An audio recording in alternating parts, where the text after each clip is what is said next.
যদি সীতা সুন্দৰী নহ'লহেঁতেন তেওঁ হৰণো নহয়, যদি ৰাৱণ অহংকাৰী নহ'লহেঁতেন তেওঁ বিনাশো নহ'লহেঁতেন, আৰু যদি বলি দানী নহ'লহেঁতেন তেওঁ বন্ধত পেলাই বধো কৰিব নোৱাৰিলেহেঁতেন। সেইকাৰণে কেতিয়াও কোনো বস্তু অতিৰিক্ত হ'ব নালাগে। সকলোৰে এটা সীমা ভিতৰত থাকিব লাগে। যি ব্যক্তি স্ত্ৰী বা পত্নী দুষ্ট প্ৰকৃতি হয় বা দুচাৰিণী হয়, যাৰ মিত্ৰ বা সখা নীচ স্বভাৱৰ হয়, আৰু যাৰ ঘৰত সৰ্প বাস কৰে, এনে গৃহত বাস কৰা পুৰুষ নিশ্চিতস্বৰূপে মৃত্যুৰ একেবাৰে কাষত থাকে।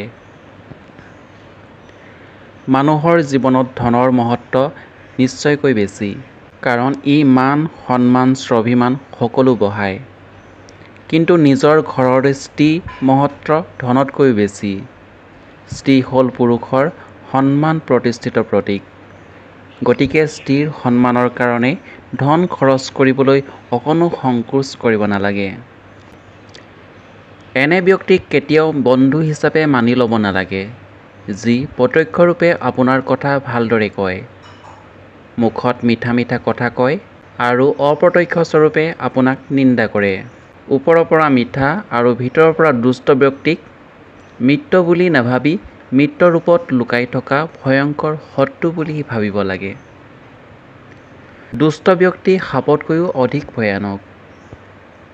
সাপে আত্মৰক্ষাৰ কাৰণেহে আক্ৰমণ কৰে, কিন্তু দুষ্ট ব্যক্তিয়ে নিজৰ স্বভাৱৰ কাৰণে আনক অনিষ্ট কৰে। এনে ব্যক্তিৰ লগত থাকিলে ভয়ংকৰ বিপদ হোৱাৰ সম্ভাৱনা থাকে। গতিকে এনে ব্যক্তিৰ পৰা সদায় আঁতৰত থাকিব লাগে। মূৰ্খ ব্যক্তি মনুষ্য ৰূপত পশুৰ দৰে হয়।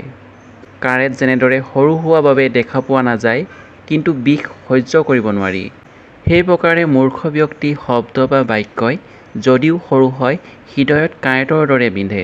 এনে ব্যক্তিৰ পৰা সদায় আঁতৰি থাকিব লাগে।